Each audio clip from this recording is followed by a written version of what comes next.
I got some shit from Twitter. I think that's where this starts for me. I went on the Sleepers account and made a few jokes at Illinois' expense. Surprise, surprise.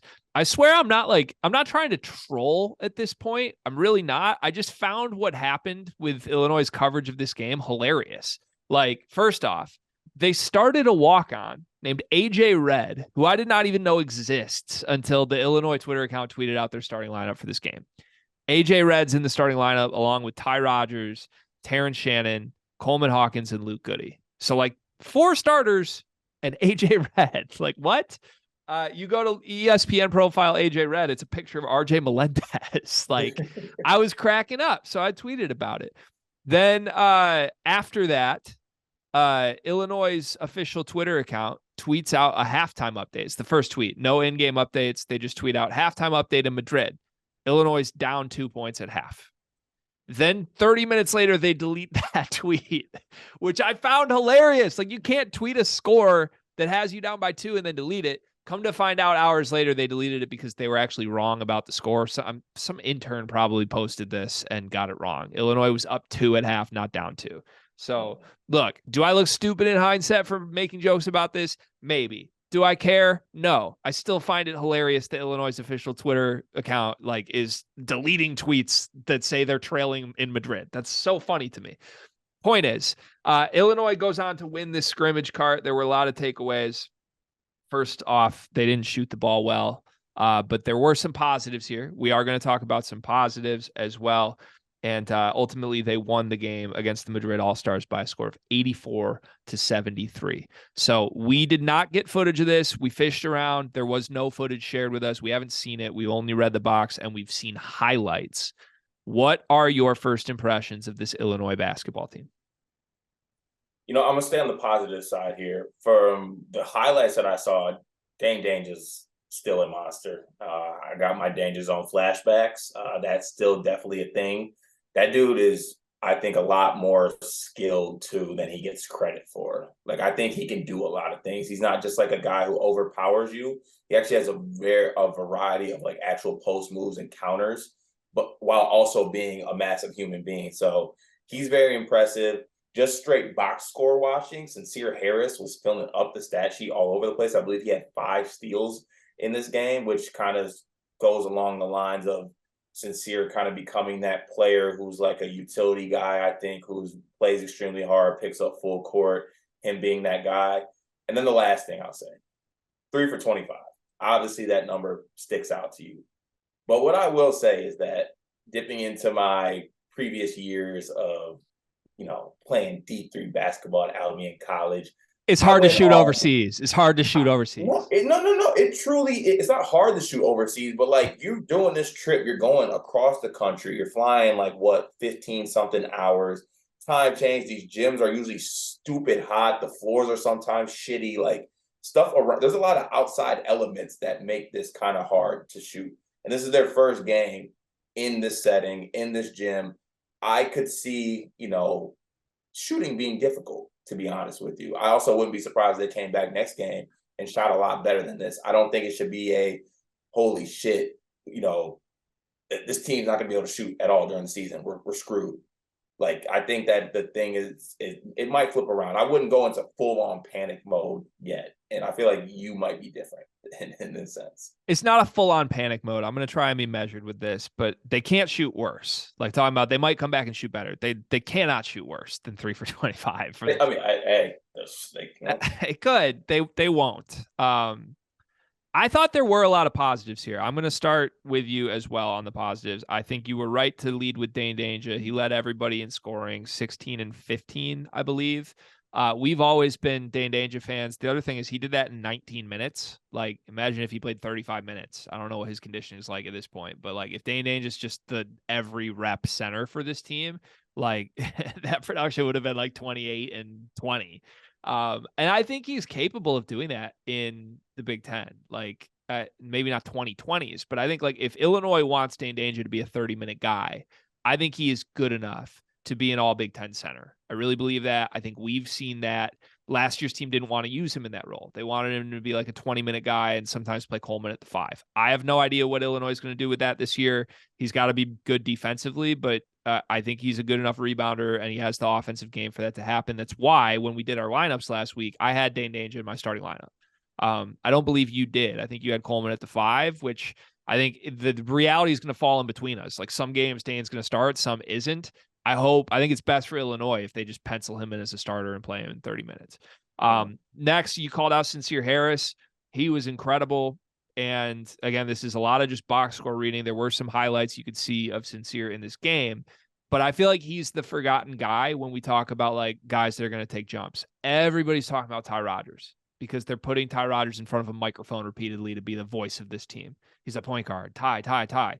Sincere was pretty damn good last year. Like he didn't do anything crazy, but like as a freshman off the bench Big Ten guy goes, Sincere really popped defensively and like had a lot to him that would make me think, oh, for the next 3 years, he's going to be a nightmare for teams.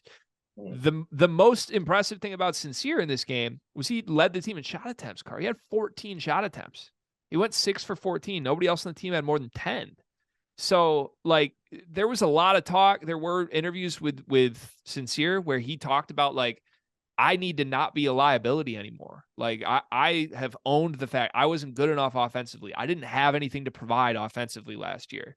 And if Sincere's a legit offensive guy on this team, I don't think he comes off the floor. Like he's that good defensively that like maybe you're not searching for whether it's point guard or something. Like he's at least a 30-minute guy at the 2 if he has an offensive package that he didn't have last year. Yeah, and I think that, we spent so much time, including other people, like on this podcast, staking our claim as far as us believing in Ty Rodgers. Like just Ty Rodgers' work ethic, Ty Rodgers the player, Ty Rodgers the person. We believe in betting on that guy to improve. Sincere Harris is one of those guys too, because everything about his mentality, his work ethic is a guy that makes you want to bet on that guy that he will improve in areas. So, maybe it's going under the radar, but a guy like Harris, I think he's wired as well to where he's like, why aren't they talking about me getting better? Like, I'm going to put in the work. Like, I'm going to make things happen. I'm not going to be a liability on the offensive end for this team, like you stated. So, yeah, I think it's definitely a positive reaction to have. I think he is somewhat of the forgotten guy when people are talking about Illinois this year. Yeah. Also, like, not to do a 1-for-1 comparison because Sincere is wired totally different. He fits the culture of this team, all of that. You're not worried about anything with him. But like the fact that Sincere Harris looked really good and productive in this game kind of brings me back to why like I was so adamant that it was going to be impactful that Illinois lost some of their young guys. Like I think you should have wanted to get Jaden Epps back, and Jaden Epps probably looks pretty good in this environment if he's on this team because guys make a jump from freshman to sophomore year, and it's helpful to get those guys back. Now, I get why Epps had to go. I'm not saying it was a bad thing anymore, but it just reminded me of that. Like, oh, Sincere Harris popped in this game. Wouldn't it be nice if they had another young guy that could have came back with him? We do have to talk about some of the negatives, and for the shooting thing, 3 for 25 from 3.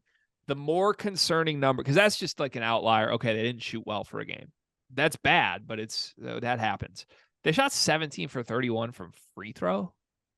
That number scares me almost more than the 3-point does because, like, I have a hard time, like, on a sample size of 30 free throws, the whole team shot poor. Like, you can go down the list of guys who shot poor from the line. Dane Danger was 2 for 6 from the free throw line. Starting point guard Ty Rodgers didn't attempt a 3-pointer and was 1 for 5 from the free throw line. A bunch of other guys were 1 for 2 and split 1-and-1s, including Sincere Harris, gibbs-lawhorn, Moretti. Like, that's just, like, that's a sign of this team's just not very good at shooting to me. And the 3-pointers thing was Shannon and Hawkins. Like, it was everybody, but Shannon and Hawkins were combined 0 for 10. We know that Shannon and Coleman can shoot. Like, so I'm not worried about that number in a crazy way, but I am rolling my eyes at everybody that came at my Twitter mentions and on the comment section all summer when I said, I don't understand how Illinois got better at shooting. You replace Matthew Meyer with a bunch of guys who can't shoot. You put Ty Rodgers in the lineup. How is your team getting better at shooting when you have a guy who doesn't attempt threes and can't make a free throw? Like, your team is not going to be good at shooting. So I do feel like I get a small victory lap even on day 1 of summer on that. Like, across the board, Illinois fans were like, we got way better at shooting. No, you didn't. Like, this is going to be a consistent conversation. Even if they shoot better next game, for the rest of the season on if Illinois can make shots. But you got to think like they're like you just said, Shannon will be able to hit shots, Coleman will be able to hit shots, Luke Goody's going to be able to hit shots. The main core. Luke Goody did hit shots. I mean, but he's their sniper. He went 2 for 6. But that's what I'm saying. He went 2 for 6. That's an off game for Luke Goody. Like that's the team outside of Luke Goody shot 1 for 19 from 3 card. Yeah, it's not. I mean, it's definitely not ideal. But I mean, also 5 of those attempts came from Sincere Harris, and I don't even think he'll be attempting, or he should be attempting threes. Yeah, but the flip zone there is, I think it's a good thing he was attempting. Like if Brad's given him the blessing to shoot 5 threes in a game, that bodes well for me from Sincere. Well, on these trips, you should have the blessing to do whatever the hell you goddamn please. Like that's what these are for. Like it is a green light. It is a blessing. Go do stuff. Go work on stuff. Other stuff from me. I think Luke Goody looks like a starter. I just want to say that. Like we saw a couple highlights that involved Luke Goody, and just reading his box score, like I think he's going to be productive in this role. And again, this team desperately needs shooting. Even if he doesn't make shots at an elite level, he's gonna shoot. Like Goody Hive. He's gonna find his way onto the floor. Brad very clearly said we're gonna play everybody the same in this game, other than AJ Red, I'm sorry, who played 6 minutes, but got the start. Everybody else just 21-ish minutes down to like 14-ish minutes. He just cycled guys through. I think that's what you should do in the summer. That's good. We got to talk about point guard, man. I read the Ty Rodgers line, but I want to read it again because I'm terrified right now. 3 for 5 from the floor, good. 0 3-point attempts, bad. 1 for 5 from the free throw line, horrible. He had 4 fouls, iffy. 7 points, 2 assists, 3 turnovers, 0 blocks, 0 steals. I mean, I'm sorry. That's the guy we saw last year. Yeah. Like that guy can't be your starting point guard if you have any hopes of being anything. And maybe that changes. Again, it was 1 game and we didn't see the full game. But I'm going up and down this list. There's a lot of other guys I'd like to see play quote unquote point guard that aren't Ty Rodgers based on what happened in this game. Well, that's what scares me even more, because you go down the box list again, or box score again, and you're like, okay, well, maybe Terrence Shannon can kind of take the bulk of the, ball handling duties. He has 5 turnovers in this game. Sincere Harris himself, 3 turnovers in this, so it's just 3 turnovers, no assists. So it's definitely something that doesn't make you feel good. I don't want to use the alarming word, but yeah, this is what you're getting, like for the rest of the year or rest of whatever's going to happen. There should be a cause for concern. You definitely want to see a bounce back game from Ty in the next game. Doesn't have to be anything crazy, but bounce back for sure. 21 assists to 10 turnovers, or I'm sorry, flip that. 21 turnovers to 10 assists. Yeah, not ideal. I mean, that's a team that doesn't have a point guard. Is what it is. Like, if you had anybody that's a point, and that's just why I screamed about it all offseason, guys. That's why I gave you a D. Just get a point guard. Like, it's insane to me. They also, I mean, such an interesting box score, man. 0 blocks for the team. Are we worried about rim protection at all? Like, Dane's not a rim protector, but more or less, this is the same front court they had last year, except Matthew Meyer was a pretty good shot blocker. Yeah, Coleman's a pretty good shot blocker too. Matthew Meyer learned how to block shots from Coleman. Don't forget that. So we're not worried about the blocks. That was just like a one random game thing. No, I also would bet any money that if I could watch that game film, there was a block. Okay. Well, they got so much of everything else though, like 16 steals and 0 blocks. Somebody just wasn't tracking blocks. I would like to know. It is interesting to know who keeps these box scores, because it can be different depending on who keeps them. That's definitely a thing. I wish they would have put the Madrid All-Stars box out. Like, Illinois' team couldn't put those. Did they just not want us to read the names of who's on the Madrid All-Stars? Last thing from me, I think Damask is important to this team. And I downplayed that all offseason. I think at one point I had a coming to Jesus moment of like, I've been too harsh on Damask. Want to be very clear, especially after seeing the early returns. Damask matters for this team. He didn't play in this game. He's out with an injury. They need his shooting desperately. They need him and Luke Goody to be guys that can shoot 4 threes a game and make 2. And Luke Goody can do that. Right now, he's the only guy on the roster that can do that. So Damask, I think, will play a larger role than I admitted, even if he can't do anything but shoot, just because they need guys that are shaped like shooters that shoot the basketball. We did hear from a couple people that were there. We asked, like, what's the takeaway? Positively, negatively, all that. One of the positives we heard people say was that Gibbs-Lawhorn looked great. That maps with what we have kind of alluded to. We've heard rumblings of this. We've seen some practice tape of it. His box score doesn't scream anything crazy to you. In fact, he only played 11 minutes in this game, Cart.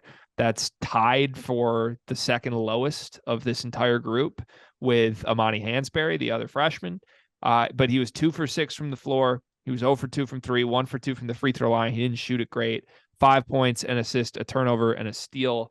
But again, some of the highlights of this game, if you watch, like there was the big Terrence Shannon dunk, and then there was also a lot of Dre Gibbs-Lawhorn doing stuff with the basketball that, quite frankly, I just don't think anybody else on this team can do. I say they don't have a point guard. Like, Gibbs-Lawhorn's the only guy on this team that can consistently beat his man and get downhill, in my opinion.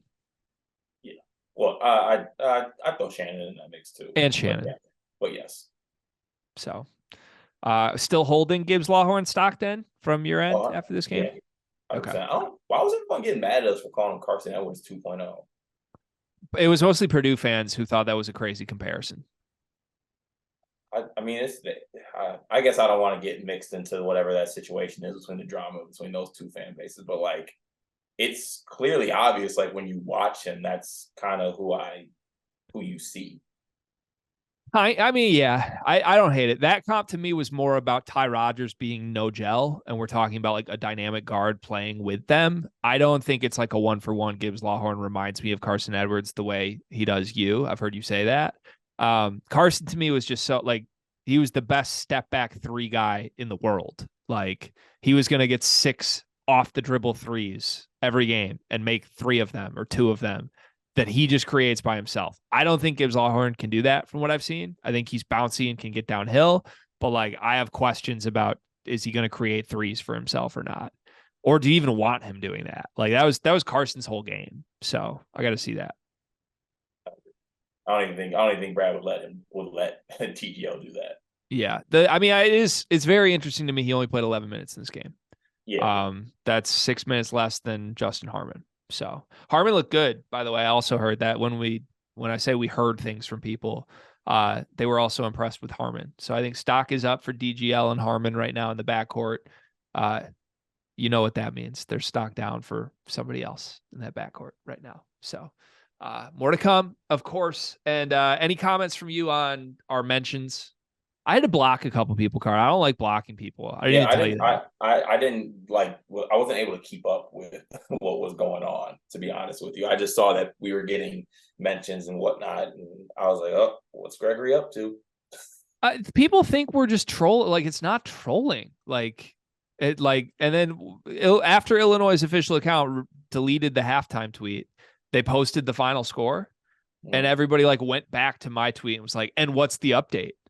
And I'm just like, they won the game and it's still hilarious. They deleted the half. Like it can be hilarious that they deleted that. And also no, like it's fine. Illinois won the game. This isn't a big, I wasn't tweeting that to be like, oh, Illinois stinks at basketball. I was tweeting because it's funny that their Twitter account deleted the halftime score. That's hilarious. Okay. Have a chuckle like, every once in a while. It's not that serious, man. And I get, we talk about Illinois a lot, but it's because it's fun to talk about this team. It's not that we're baiting or trying to troll or make fun of them. It's just really fun to talk about this team and this program. So anyways, congrats to Illinois on their 1-0 start to their season. Is this a hang the banner moment for you, Cart? Are we hanging a Spain banner potentially? If we win the second game, yeah, it's up. And then we start to talk.